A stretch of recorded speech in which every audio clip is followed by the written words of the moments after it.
because that is actually kind of a library term that's not found in Scripture. It's actually contrary to almost not just the entire Old Testament, but the New Testament. So again, where do you find this idea of moral law? Again, we're going to keep going back and forth. Paul makes it explicitly clear that the Gentiles followed the law. And I'm going to ask you, when it's my turn, show me where they offered up an animal sacrifice.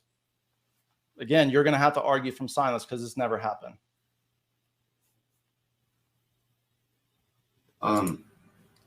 So I guess we're not going to come to a conclusion. You're right. Paul does actually, as I stated, tell Gentiles to keep the feasts and follow the law on multiple occasions.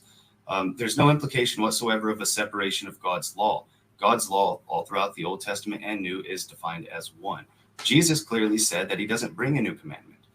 We also see John clearly reiterate the same thing, that there's not a new commandment, that it's an old commandment that you've had from the beginning.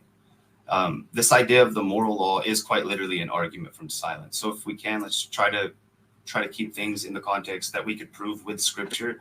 It's harder to fight against opinion versus something that we can actually prove.